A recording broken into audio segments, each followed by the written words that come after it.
and you're good to go.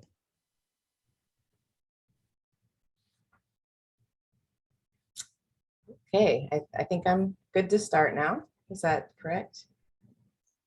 Correct. Correct. Okay.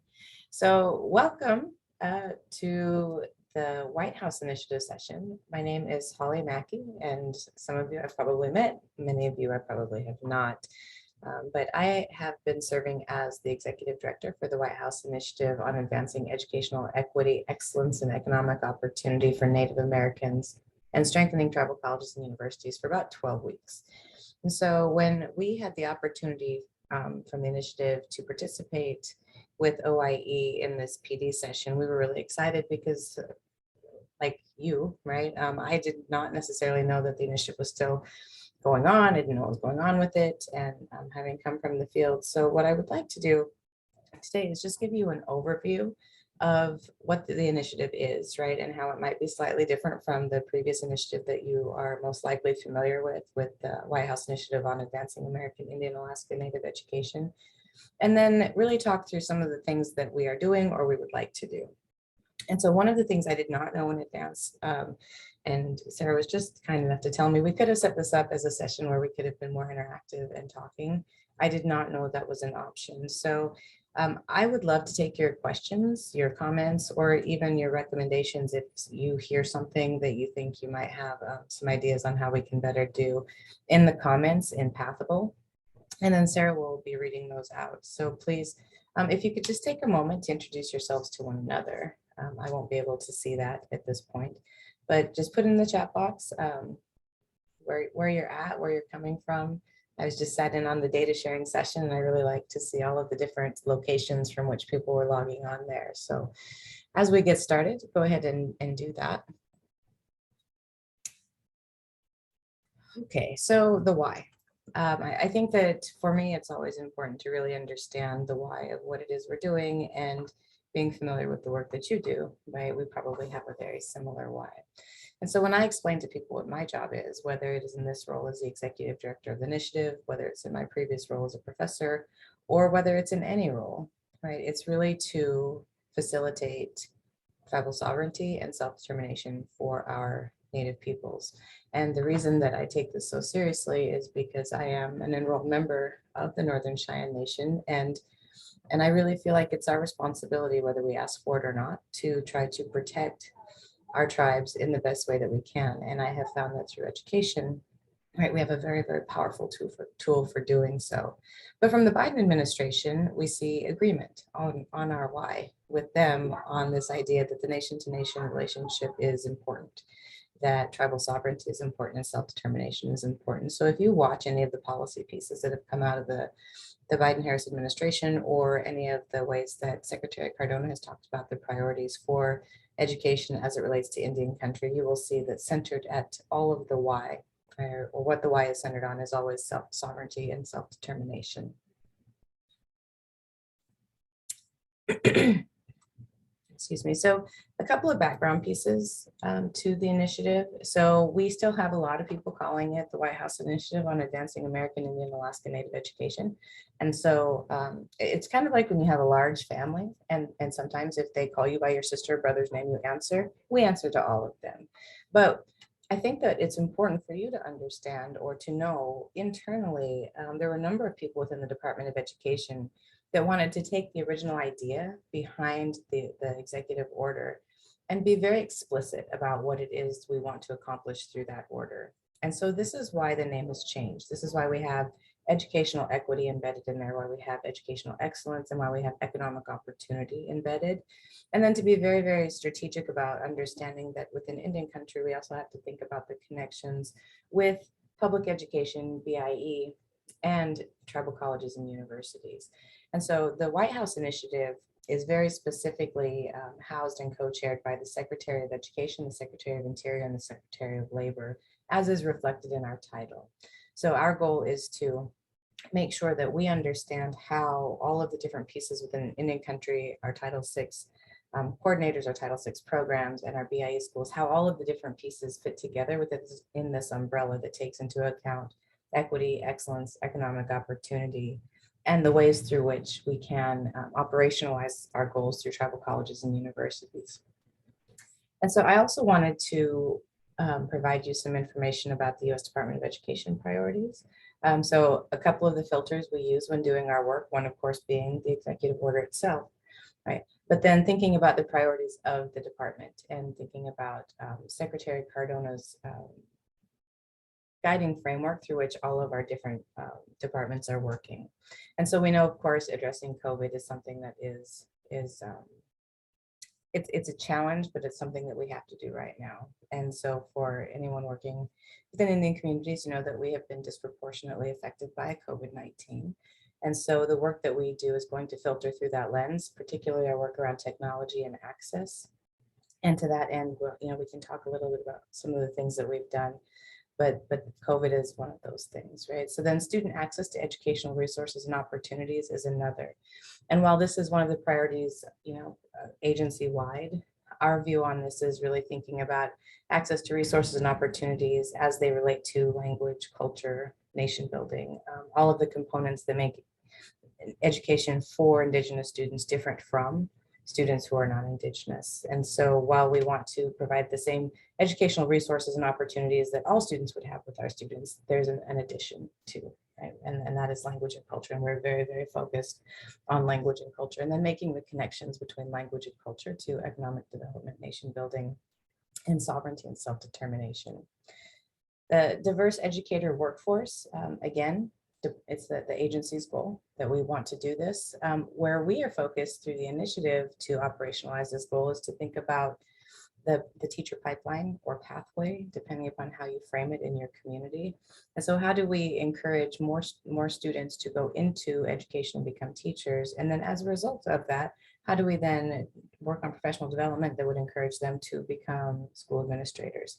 How do we encourage them to think about how to interact with school boards? How do we think about how they might contribute to tribal colleges as faculty members? Right? There's a number of ways that we think about the workforce and professional growth, but really we want to think about a pathway that allows us to have a workforce within our schools and within our communities that is reflective of our community, as opposed to what we have now. And excuse me, the next we have the social, emotional, and academic needs. Social emotional learning and mental health are something that we are particularly focused on through the initiative. We know that all students have these needs, but our students are going through it a little bit differently. And so how do we work from the strengths of our communities, from our ceremonies, from our traditional ecological knowledge models, and really help facilitate conversations that are not just culturally responsive, but culturally grounded and coming directly from communities, and knowing that there's not one community, not making the assumption that we're going to develop like a rubric that's going to cover everybody's needs. We really, through the initiative, we're trying to dig in and understand, like, what does that look like at Lummi Nation versus Northern Cheyenne? You know, how are we going to think about this differently? And so then the secondary access, post-secondary access, affordability, completion, you know, we've been working with Amy Lloyd, who is a senior advisor to the secretary. You might catch her in some of these meetings. I'm pretty sure she'll be on tomorrow. But right now, she's really looking at career and technical education and adult education. So partnering with other departments within our agencies to think about how tribal colleges can be a vehicle through which we can advance access or affordability or completion. And part of that is understanding who's already doing it well. And I think that that's something within our initiative that we really want to hone in on, is not just understanding that it is a department or a agency-wide priority, but to think about how can we find examples of people who are doing it well within the context of their communities so we can share that.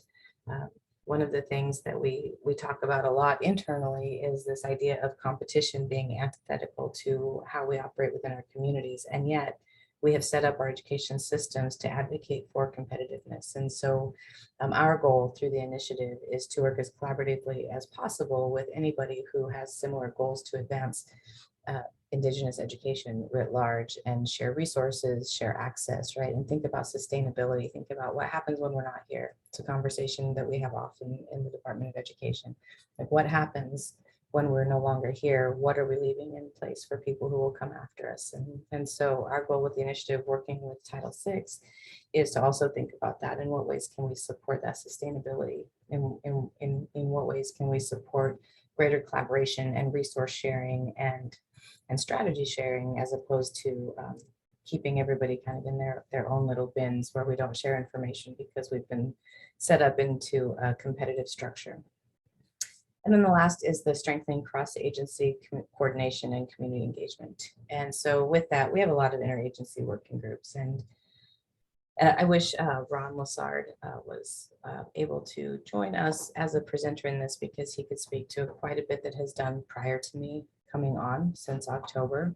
But we are working on tribal treaty rights and understanding what those might mean in the contemporary context. We're looking at languages, we're looking at traditional ecological knowledge, we're looking at a number of different pieces that that we have to coordinate across agencies, right? And so in addition to that, we also work with the White House Council on Native American Affairs. So I serve as a co-chair for the Education Committee. And we have, we're in the process of finalizing agency plans with 13 separate agencies on how they will support the goals of the initiative and advancing that work within their areas. We're working on a 477 committee that is looking at how that MOU is going to look. We have just a number of things going on. So we're very, very committed through the Biden-Harris administration and through Secretary Cardona's guidance on ways to think about these priorities and operationalize them specifically in ways that advance the work that we do in Indian country.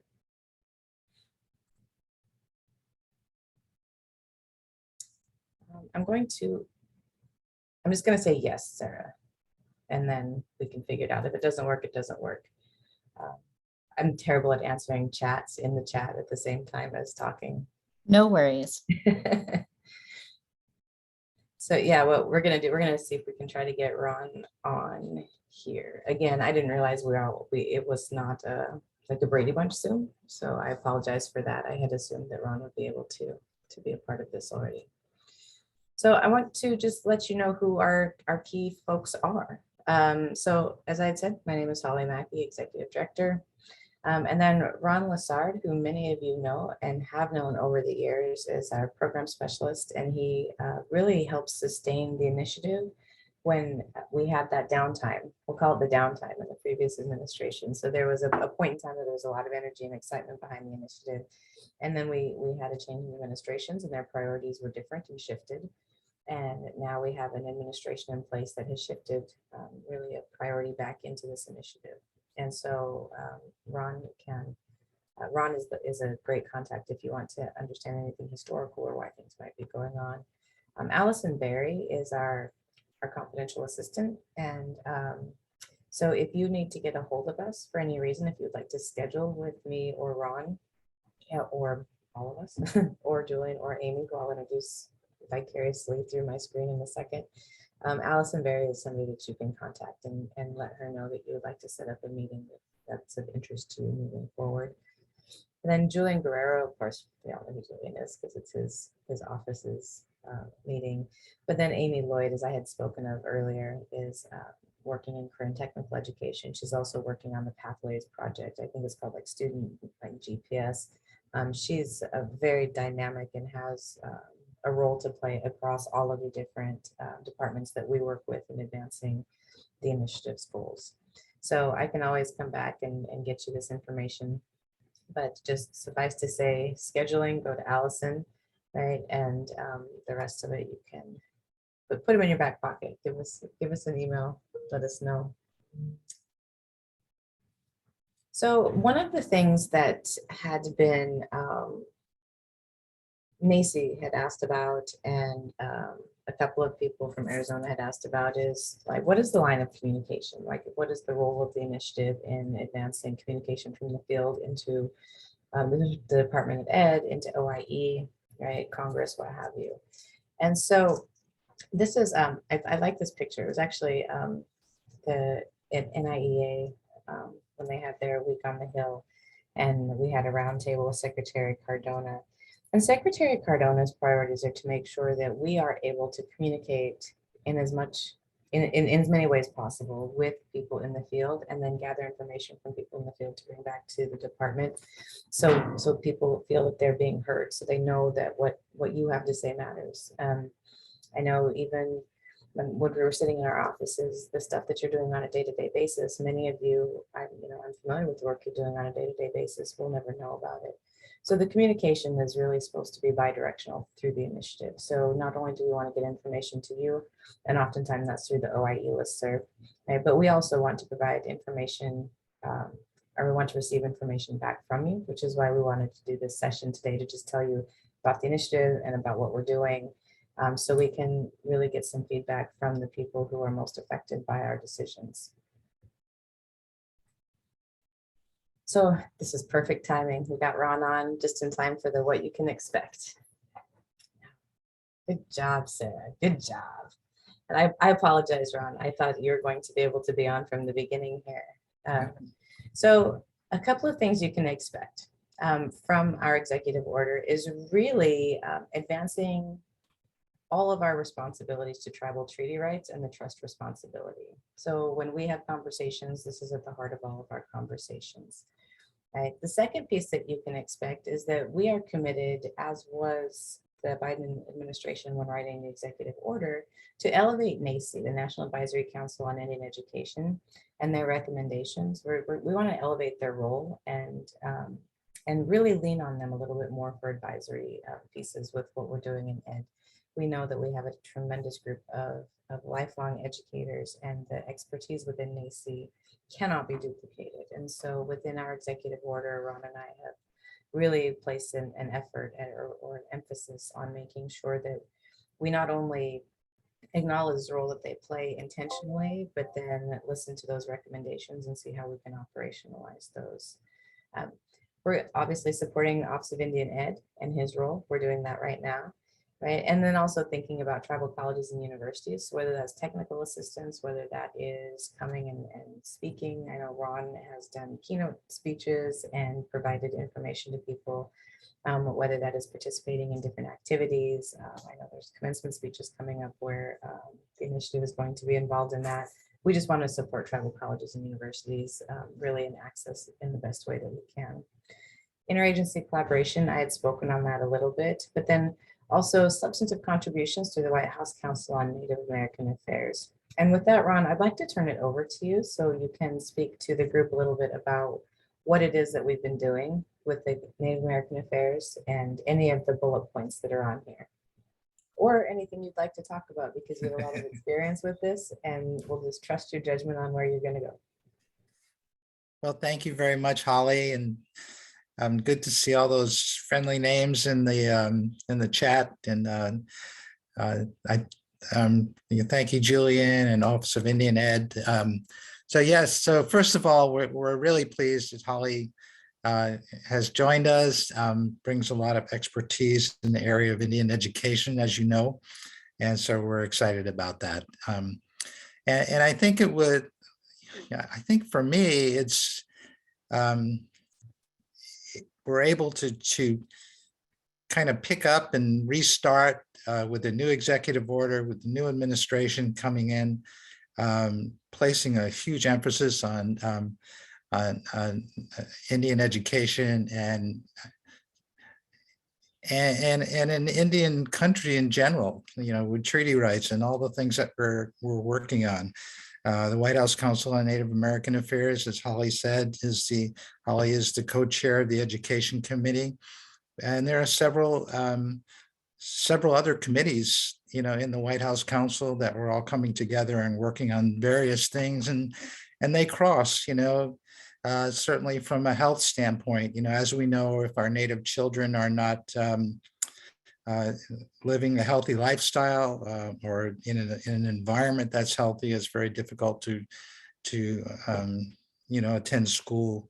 So it crosses a lot of areas within Indian country. And I think that's one thing that this executive order does, is that it brings a lot of things together that were, I think, in pieces in the past and separate. It helps us to, you know, focus on the whole person and the whole system, and how we can, be the best we can be for our Native students, whether they be in BIE schools, tribally controlled schools, public schools, charter schools, our Native students all over the country. And so we're very fortunate to have, Holly at the lead, and I'm happy to do everything I can to really advance this executive order for the Department of Ed, for the White House Council, and for the White House. And I think there's a lot in there that as we start with action and deliverables, you'll see, that there's the work that we do will pay off, for our students. So.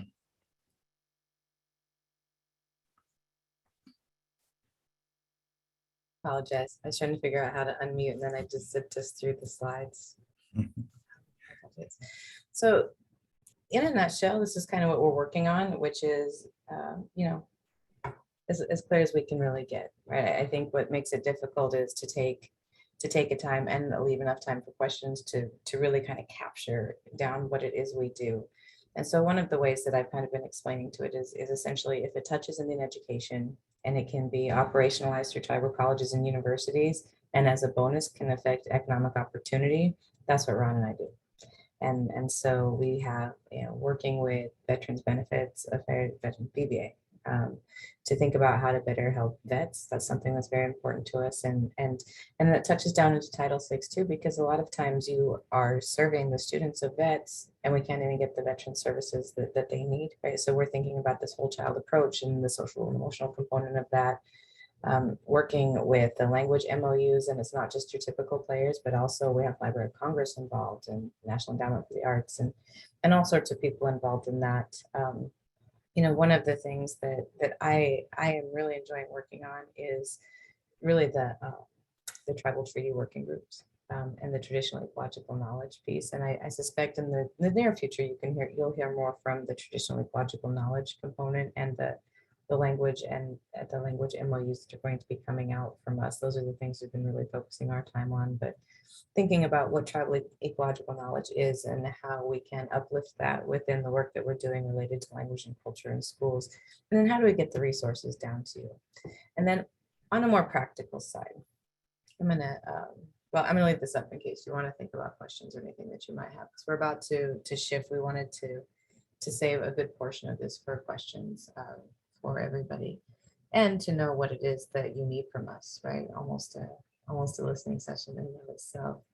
But one of the things that Ron and I are going to start to take on is thinking through, we've heard from the field that it can often be challenging, or there's miscommunication between state education agencies and the Title VI programs. Right, so we've been thinking through how we can better engage with states and local education agencies that are hosting Title VI programs to think about what that might look like, or the importance of, or even the intent of the funding. We know that a lot of states are struggling. We've been engaging with the state education agencies, so Kansas and Montana and Washington, and really just thinking through. I believe even Julian is heading up to New York for their state level conference to think about what it is each state needs specifically, and what are the challenges and opportunities between the partnerships with Title VI, tribes, state and local education agencies, and really identifying ways that we can help leverage self-determination and sovereignty in those spots there. And so, Ron, is there anything else you'd like to add before I turn it over for questions? Well, I would just like to add that, just encourage everyone to really look closely at the executive order. There's a lot in there, and we intend to make it happen. There are some things in there that, recently the MOAs with BIE and HHS and IHS. Also I think Holly mentioned this, but even the formation of this executive order with Labor and Interior as the co-chairs along with Secretary Cardona. We have the agency plans, which with the agencies that will on the education committee supporting this executive order. So I think I just know we have a lot of work to do, but we also, look to you in the field to provide us with information and for us to provide you with information. If there are things going on, I mean, I would think, and I know often Julian will tell us some great stories of some of the grantees at the Native Language Summit. We had some grantees, and so there's a lot of work that you're doing, and we want to support that, and we want to hear from you about that. So thank you. Thanks, Holly.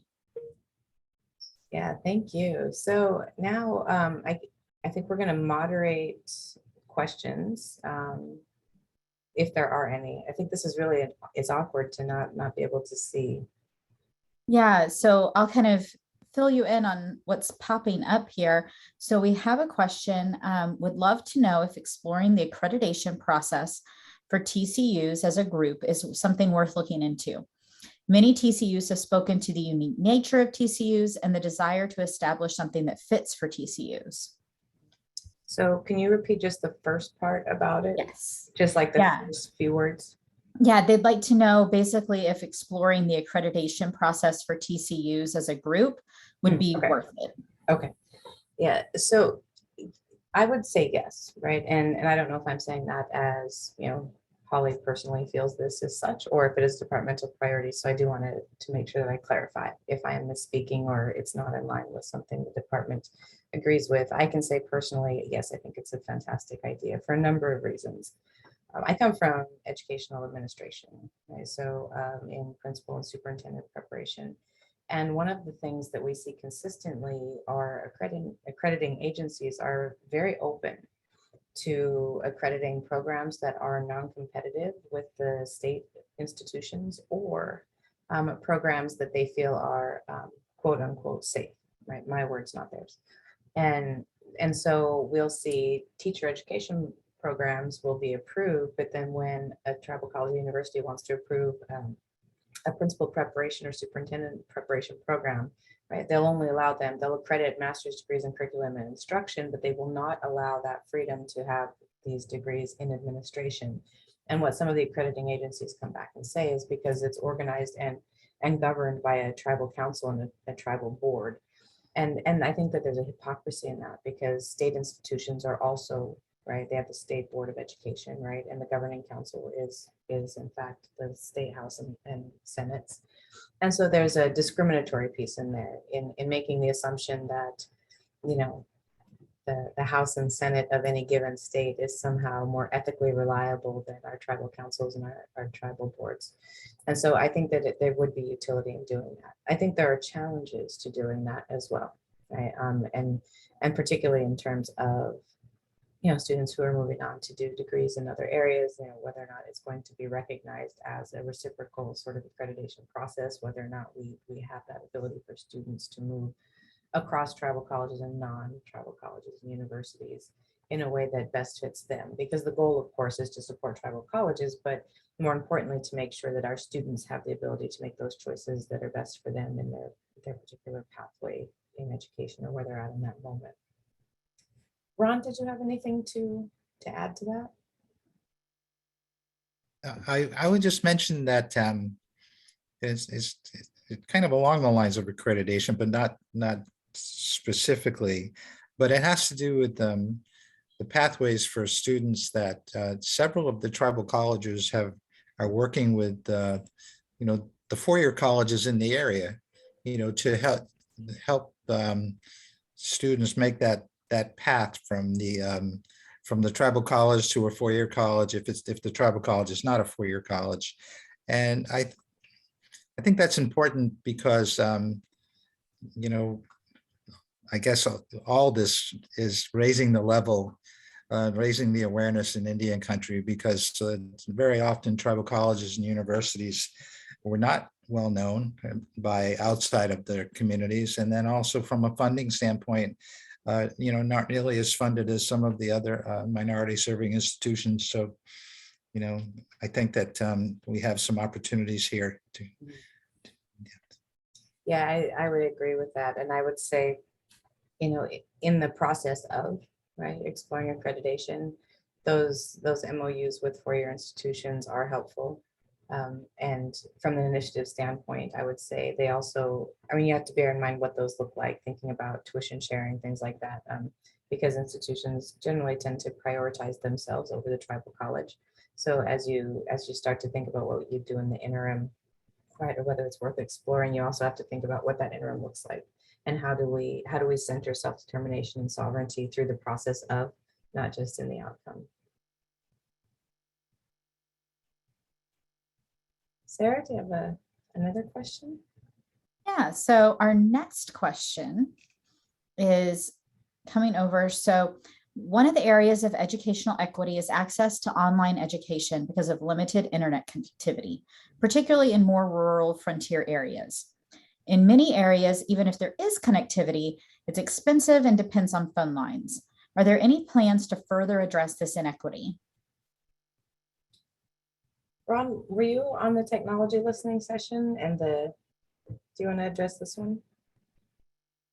I was, and well, there's been a couple of White House summits on broadband, but yeah, I mean, I mostly to acknowledge that that's actually, what the questioner is asking is that,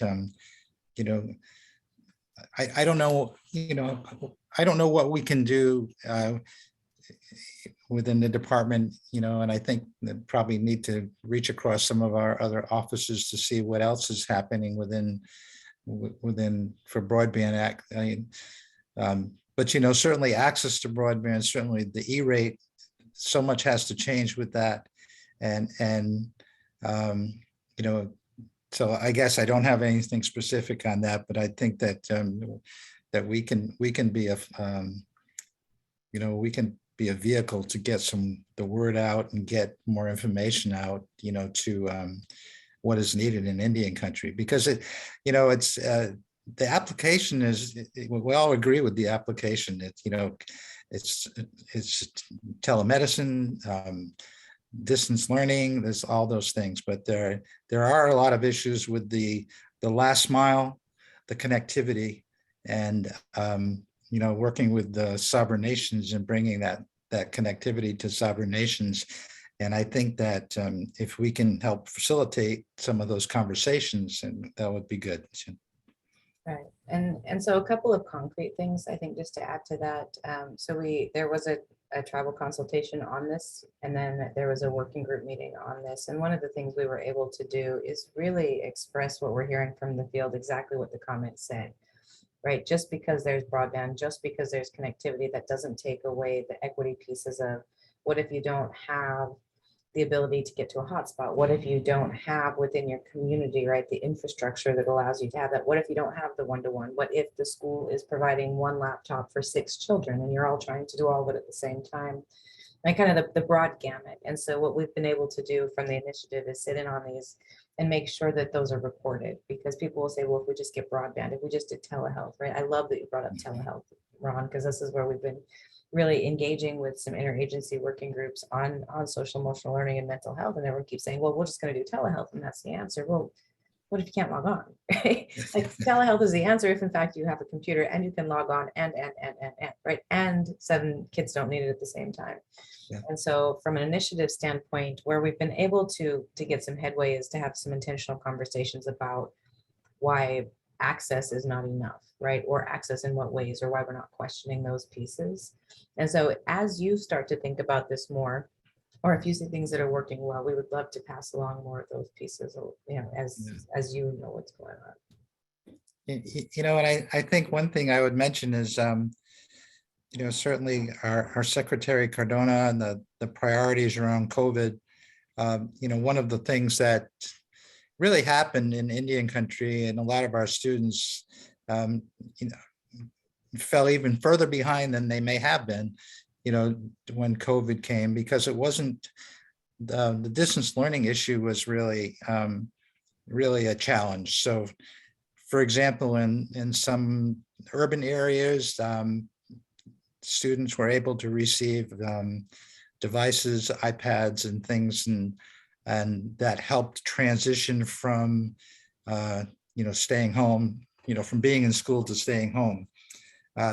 one of the problems with several of the programs that came out, and this is not from the Department of Ed, but other places that were providing laptops, is that they were and iPads, that the parents had to sign waivers, allowing the student to use the iPad, but however the waiver would, if there was any damage to it or lost or something, then the family was responsible, which makes sense. But in Indian country, in many of the areas that this was being offered, a lot of the parents opted out. They weren't interested in doing that because of what that cost might have been. So my point of this is that, as moving forward with these kinds of programs, is in addition to making the broadband itself, accessible, it's making programs accessible and within reason, so that families and communities, tribal families and communities can, afford these things, in a way that allows them to work through some of these challenges with not being in school. But it really created a further gap than what we already had.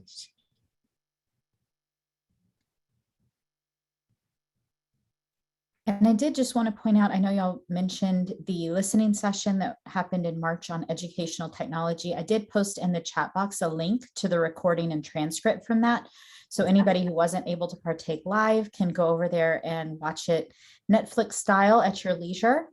And also just a little plug that tomorrow morning, I know it's really early for some of you who are our Alaskan and Pacific Coast friends, but we are holding a focus group. And one of the topics that we will be discussing is educational technology. So you can find that on the agenda on Pathable as well, if you'd like to participate with all of us tomorrow morning. All right, our next question. Our organizations in Los Angeles are a part of the National Resurgence Practitioners Network of the NUIFC, and locally we have co-founded the Indigenous Education Coalition. We're concerned about the lack of enforcement over the requirements of tribal consultation, especially in urban centers where there are no federally recognized tribes. How can we better defend these rights and requirements with local education agencies and state and local governments? So I'm going to start, and then I'm going to pass it off to Ron because he's the tribal consultation official for the department. So love the work that you're doing, whoever posted that question, just so you know. And the initiative is actually hosting the National Urban Indian Family Coalition and the Resurgent Schools Network for an Urban Indigenous Education Summit, a policy summit, June 16th and 17th. So we're very well aware of the work, and we're looking forward to hearing what comes out of that and what recommendations you have for us. And the only other thing I would say is with tribal consultation, this before I turn it over to Ron, the states are not,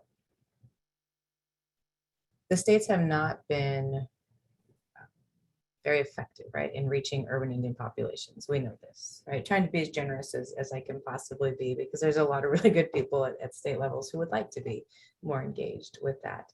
And so I know we can speak to our tribal consultation piece to it, but I think in some ways, and Ron, you can speak to this, it sounds as if you're asking about tribal consultation, but you're also asking about accountability for the lack of consultation. And so if I'm understanding that correctly, right, just suffice to say, we're very aware of this. And in the context, we have Jolie Proudfit on Macy, and she's also really talked us through some of the issues in California around students who are not necessarily members, right, but they're descendants and not being considered Indian for consultation or programs, some of these things. But Ron, I'm going to turn it over to you to talk about consultation from our end and the pieces that are in our lane that we have some control over. Yes. So I guess this is my theory. So it's putting on my Ron hat, doing tribal consultations, is that as a federal agency, we operate under an Executive Order 13175 for tribal consultations. That's only for the nation-to-nation, government-to-government relationship between the federal government and with federally recognized tribes. What has happened, I see this, is that what has happened is we've organizations, state tribes, urban centers, have tried to make it apples for apples, apples and oranges. They've tried to redesign Executive Order 13175 so that it can fit into what they're doing. And there's a lot of pushback because that it doesn't have the guidelines and the protocols, so there needs to be a new, I think, a new effort in a new way that federal agencies can and local organizations can consult with tribes. We always talk about tribal consultation from the capital T and capital C, but that's federal government, from federal to tribal nations, and we work with the elected officials of sovereign nations. But important to us, I think, in the Department of Ed, considering the fact that 92% of our Native students are not in BIE schools, and many are not on reservations. We have about 70% of Native Americans living in urban areas. We need to find another way that is consistent and is how we can commit to consultation with other organizations. I used to be the executive director of an urban Indian organization, and it was always frustrating because although we had citizens of tribal nations, in our programs, we weren't able to consult with those tribes about their citizens. So I think that's something that needs to happen across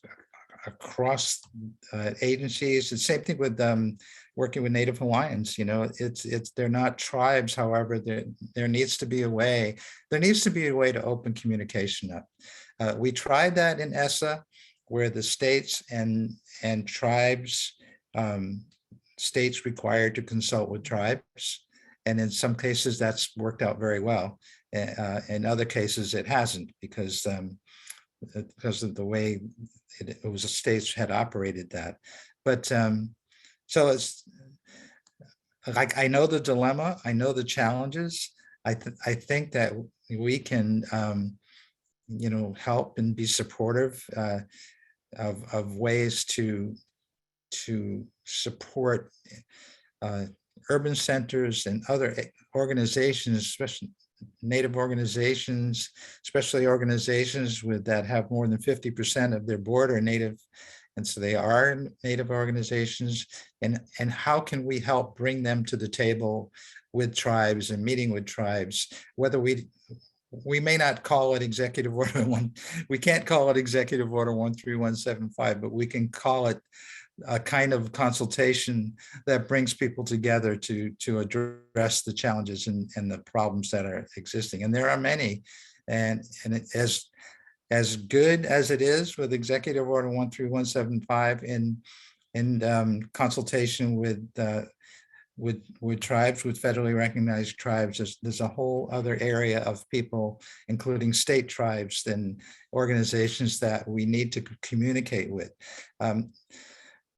Our tribal consultation policy, we did put and many of the federal agencies are starting to look to this, so that the policy can put something in that says they're not required under Executive Order 13175 to consult with states, but it is in the best interest of the agency and those of us in education to consult with state tribes and other organizations. So I just think we need to do more. Well, and I think, Ron, it reminds me of a conversation we were just having. I think there's a general misunderstanding about the role of consultation versus the role of listening sessions. And so tribal consultation is not every time we need to receive input from, right? Consultations are very directly related to changes in policy, right? Or like pending legislation and budgets. right? It's not about like the state regulations on implementation and all of those things. And the states are responsible. So I'm thinking particularly with Title VI, right? The states are required to engage in some sort of consultation, but that's different from the federal consultation. Yes. Right? And unfortunately, when we talk about self-determination and sovereignty, fundamentally, we know consultation does not equate to consent. And so one of the things that we're working really hard to do is to think about that accountability piece, and in what ways can we increase that accountability that on states who are required to consult, that they actually take into account what tribes want. And I do agree, state tribes, right, descendants, I think all of this matters, right? And written into our executive order, if you have not read it, you'll also see that we are working very specifically with urban indigenous organizations and nonprofits and all of those who touch Indian in any way, shape, or form. And so going back into one of the previous slides, one of the things that we want to do is to have those intentional conversations with states, with SEAs and LEAs, and help them better understand what consultation means. And in some sense, like, why is accountability? Like, what does accountability look like for this, right? And so we can start to see Title VI funds being used more deliberately and effectively towards their intended purpose, as opposed to towards these tertiary general budget items that can be coded in some ways to fall under Title VI. Mhm. Yes. And in our executive order, also, we talked about elevating the National Advisory Council on Indian Education. It does, a deliverable is working with NACI to work with the urban centers and, other corporations that are, involved with Indian education. So, yeah.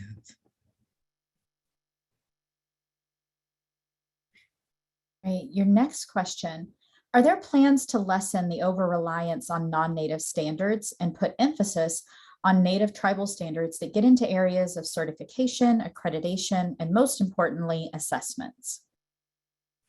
I say the easy answer is the federal government and Department of Education is not, that's not in our lane, right? That's the states, right? That's under 10th Amendment. And so we really don't have anything to do with that. We can make recommendations, but we don't have the ability to influence in any way, shape, or form curriculum assessments, teaching standards, or certification standards. Mhm. It's not a bad idea, and we'll stand with you if you want to pull together state level meetings. And we're going to be doing this in a couple of states. We're having some education economic opportunity summits, and we would like to eventually get into as many states as possible serving Native students. So we are allies. We'll support everything that you're doing, but in terms of, I also don't want to be misleading. I think we have absolutely no statutory authority over those matters. All right, next question. With big changes, I know that oftentimes the change is slow and takes a lot of time. Have you been able to see any milestones accomplished or identify specific steps that have been made in the process? The process of implementing the initiative? I think this is in regards to implementing the initiative, but I'll let Spencer clarify if I'm wrong over in the chat, but I believe so. Okay.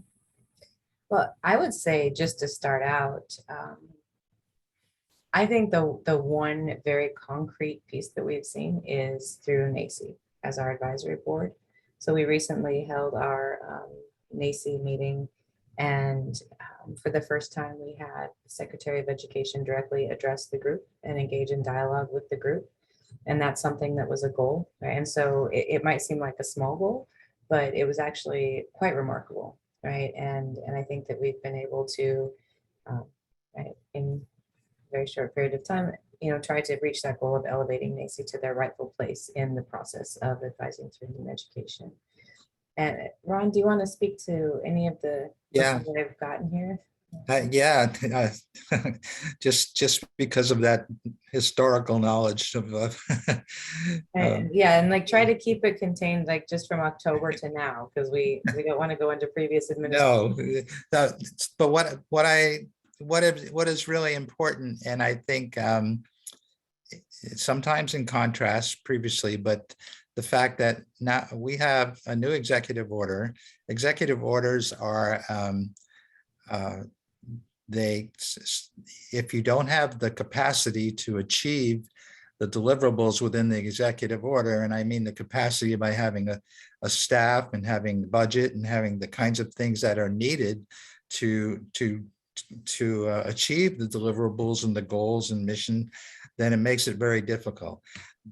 Fortunately, with Holly, with Secretary Cardona, with other staff, Office of Indian Ed, we have what I believe, and it's growing, the capacity to achieve the goals and deliverables within the executive order. I know it might sound like a small thing, but it's just knowing that it does take a team to do that. So as great as I think what's happening is in we have the support along with the executive order now, and that's what's very important. And I think that because there have been times when we haven't had support. We had a great executive order and some aspects of it, however, not the capacity within the initiative to complete things. Right. So a couple of other concrete, tangible products, if you will, deliverables. We have been able to both draft, review, and obtain the signatures for Health and Human Services and Interior. As Ron had said, that's something that's written into the executive order that had to be completed within 180 days. And we were actually able to meet that goal. And so for any of you who've worked in federal government, you know that this is a deadline that is sometimes hard to meet, and we did it because we now have team and we have support from the Department of Education. And so across multiple areas in the agency, people help to get this moving forward. Another piece that we're working on is our agency plan. So as I had said, working with a number of agencies within the White House Council on Native American Affairs Education Committee to think about how we can best implement what we're doing. And so we have received the agency plans, or have a couple of outstanding agency plans from the 13 agencies with whom we're working. And the 3 that are outstanding are simply in the clearance process. So they're done. They're just not in our hands yet because they still have to go through their legal counsel and things like that. And I think that is something remarkable too, where the pace, we're working fast and we're working hard.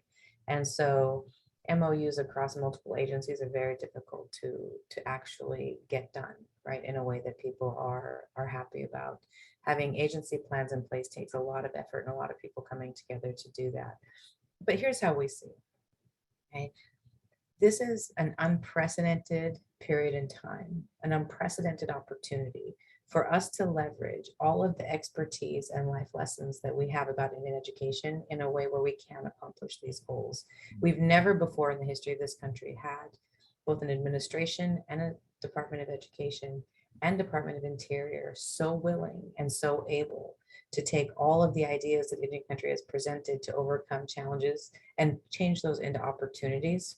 And so for us, I know the pace is fast, the pace is hard, and we come into work every day very, very excited, and we leave every day very, very tired, and we can't wait to do it again the next day, because with the team that we have in place, we've been able to push a lot of things through. And I can't even speak to the Office of Indian Ed components that have been a part of this, or the continuing and technical education components that have come into play. But we're also seeing it across other agencies and thinking through, I'd mentioned veterans benefits earlier, right? Just watching the ways that these organizations and agencies are taking our executive order and then briefing back to us how they put that into motion has been really exciting. And I don't know that it would have happened without all of the support that we have received from both the administration and Secretary Cardona with this executive order. Yeah, that's true. Yeah, and I know y'all mentioned the latest NACI meeting. I did post a link over in the chat. The transcript for that is still being finalized, but once it is complete, it will be posted at the link that I've popped over there. Okay, Sarah, can you put the report in there? Yes. When you get a moment, just.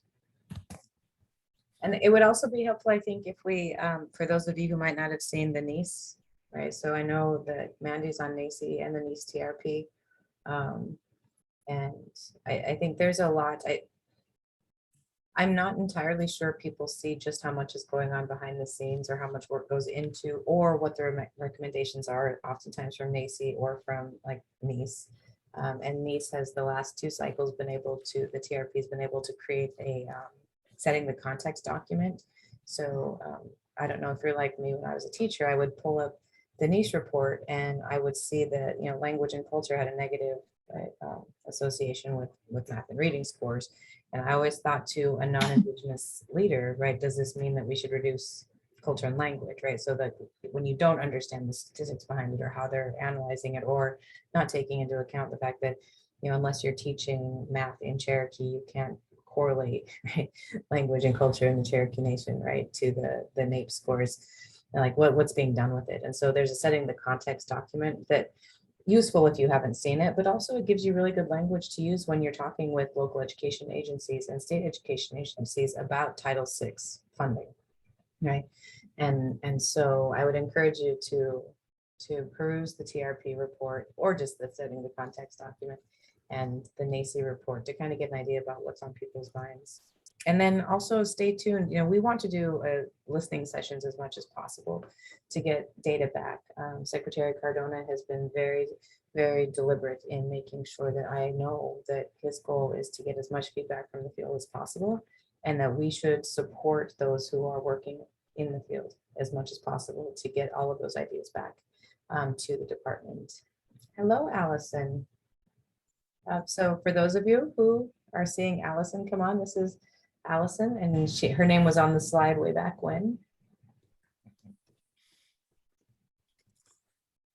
Okay, Sarah, another question? Yeah, and we do have over in the chat now both reports, including the setting the context accompanying document too. Great. Yeah.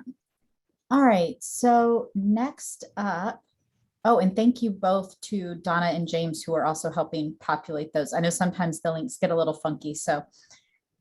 All right, the next one is, in our tribal consultation meetings, the district does not discuss the district plan or disclose how they are supporting Indigenous education. No accountability. Tribal representatives ask how the district supports our First Nations program repeatedly, but the district doesn't answer. So not so much a specific question as wanting to contribute to that discussion on tribal consultations and the challenges with that. Right, and I mean, I don't know which state they're talking about, but I could hazard like almost all states could probably fall into that characterization. And that is something that we think about and yeah, and I can tell you, I happen to know they're in Minnesota. Minnesota, yeah. So I just moved here from Fargo, right on the border. And I think what's interesting is Minnesota is really touted as being advanced when it comes to Indian education in Title VI and how they're working with tribes. So if we have states like Minnesota that are far more liberal in terms of support, you know, what does that say for the Montanas, the North Dakotas, where it's a far more conservative construction of Title VI. And so all I can say is we really do want to interact with state agencies and really help think through what tribal consultation might look like. When we have in our initiative, the department's tribal consultation officer speaking to 1 through 175, as he had said before, in what ways can we then provide technical assistance to states in thinking through how they better work with tribes with the tribal consultation? And correction, they're actually in Wisconsin. Oh, Wisconsin. Sorry. Very familiar with that one too. Next up, let's see. What are you able to do to help facilitate reinstituting a doctoral program into the OIE Professional Development Grant Program? It seems you can generate support from Indian country to get it on the White House agenda.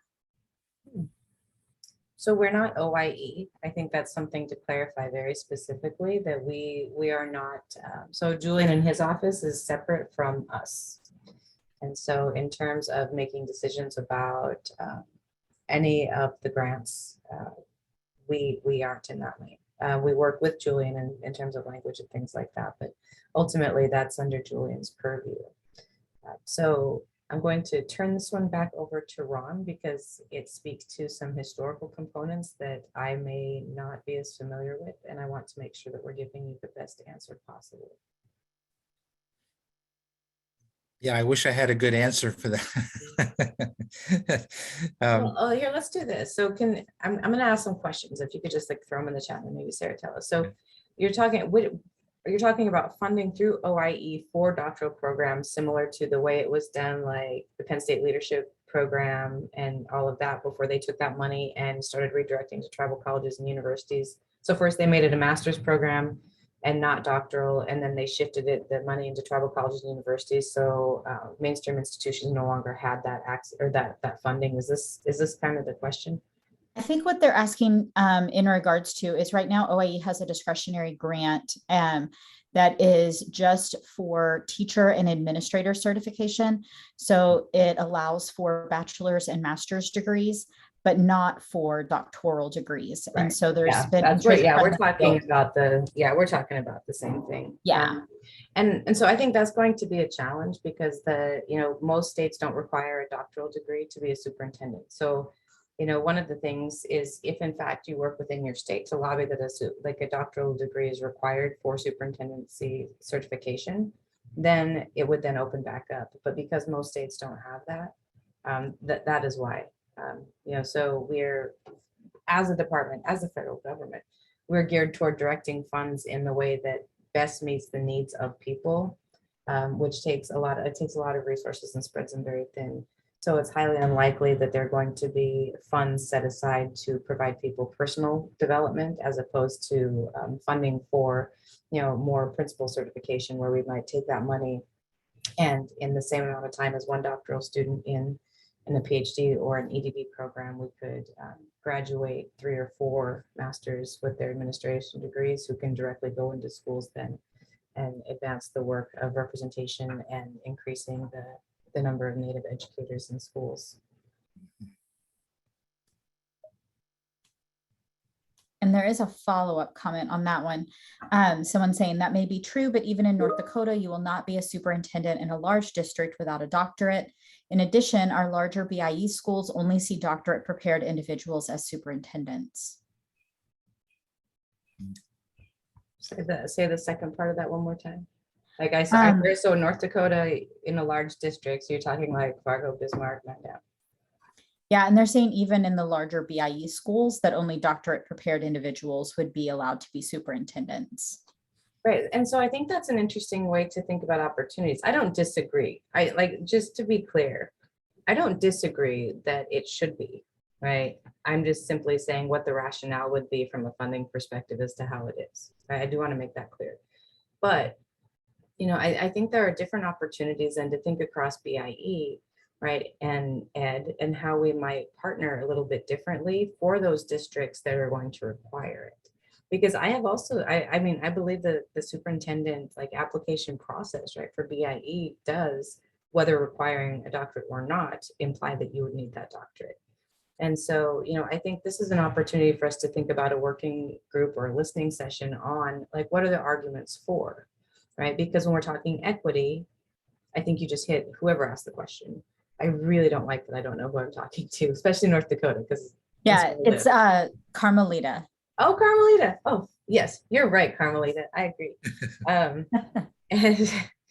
And so I think we need to think differently about it, right? Because I know only there were 3 institutions in North Dakota that received money for that training. But then what happens when you have those outstanding master's students that you would love to then create that further pathway for, right? And the equity piece is then it's only available if you have the means to do it or if you qualify for money differently. And so our Native students are often being left out of the conversations about doctoral preparation simply because without that additional support, we can't handle it, and schools aren't going to be handing out scholarships the way that they used to anytime soon.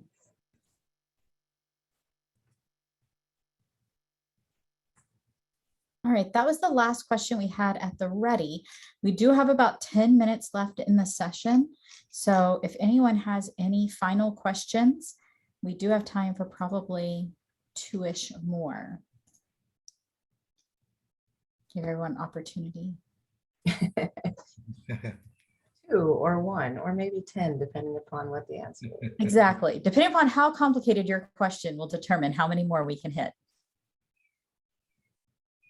Oh, and so Joseph he's in Arizona, was kind of coming back with a comment that there's no question to get strong consideration for a position in a tribal government, BIE school, tribal college, or mainstream university. A doctoral degree will get higher consideration. But yeah, I think that's true in some places. Right? And I just think I'm thinking very specifically about my home community, where being a native language speaker and being fluent is prioritized more so than degrees. And so there are instances where you can have people with far lower qualifications as long as you're a fluent speaker. And I think that's part of the problem, is not essentializing across the spectrum that all tribal communities are the same. And so how do we then think about regional understanding of what people need and then get that information into the hands of those who create the budgets?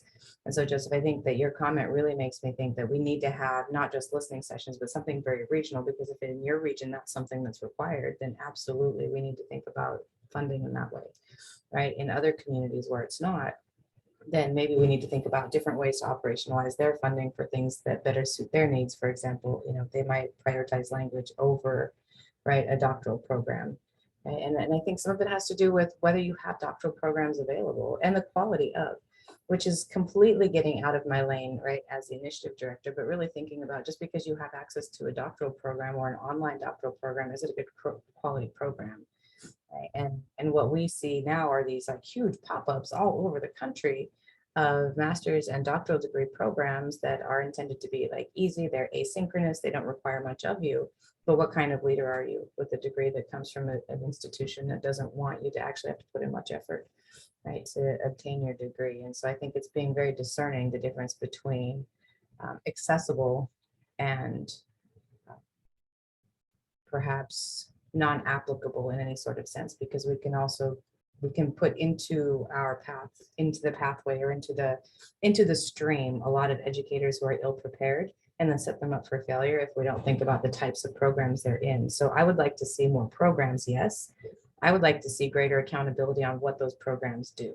Right. So thinking through, how do they align to the like leadership standards or teacher preparation standards, or in what ways do we have sort of authentic integration of Indigenous traditional ecological knowledge, or thinking about culture and language or community standards.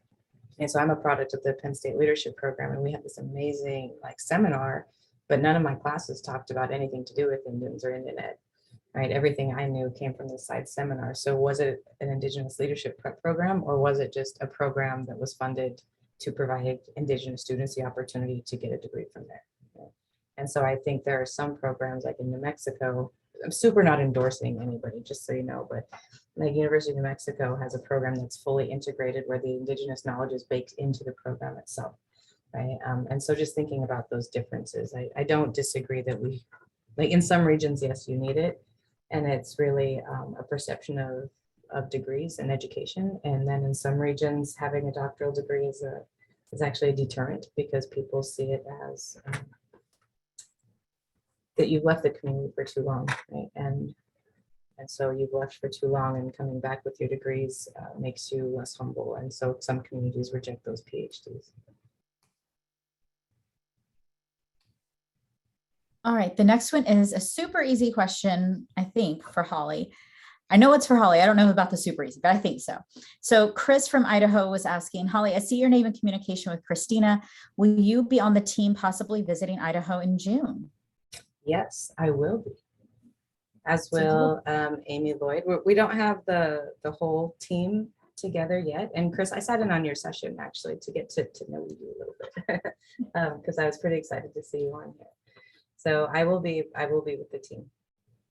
Yeah, and Chris's team actually has another session going on this week as well. So if you want to learn even more about their program. Yeah, I've actually blocked off my schedule. So if any of you on this call are having sessions, like the problem I'm having right now is I can't get to them all. Or I was really excited about the Montana session being from Montana, and it's going on at the same time as my session now. So I'm hoping everything is recorded so we can watch it later. Yes, you actually give me a great opportunity to plug that. Yes, all of the sessions are being recorded. And so you can come back and watch it. They show up typically about 15 minutes, sometimes a half hour after it ends, just as soon as the video processes. Then you can go back and watch it, and it'll be available for a year, so you can continue watching it. Fantastic. Well, I just want to take, we have 5 minutes left. And like I said, I'm in 12th week here. And so I'm actually far more closely thinking about these things from the standpoint that most of you who would be online listening than I am yet from a federal lens. And I hope that I don't lose that, because the reason I'm in this position is because I was for many, many years just really convinced that something was wrong, and I was hoping I could be a part of the solution. And so what I would like to do is encourage you, first of all, contact us. Right. And we always joke Indian country is small. I feel so weird saying, oh, contact us, because there's probably 18 of you sitting in this right now who have my personal cell number and you could easily just shoot me a text. Do it. Right. Email us. Let us know what you're thinking, because we are here to serve you. We talk about this being this unprecedented time, and I firmly believe that it is. But we don't talk so much about the ways that we are here to serve you. And Secretary Cardona has also made that very clear. And because I know who works in our initiative, I can assure you, we only work for you. Everything that we do, from the moment we step in the office until the moment we step out, right, for the politicals in January 2025 and for the careers when they end, is going to be for you. And so we do want to know what you're thinking. If there are listening sessions that you would be interested in attending, or things you think we should be thinking about, please let us know. You can let Julian's office know. We're all working every day. Julian and Amy Lloyd and I talk every single day, multiple times a day, just to touch base and make sure that all of our pieces are connecting in. And so we really do want to know what you think. And we're so happy you logged on to learn about the initiative, because we're figuring out as we go too. And so if there are ways that you would like to see us move, as long as it is permissibly allowed, statutorily, we are happy to work with you. We're happy to meet with you and talk with you. Depending upon travel schedules, we're happy to meet with you in person. We would love to have you come out here. We would love to have you bring your students out here.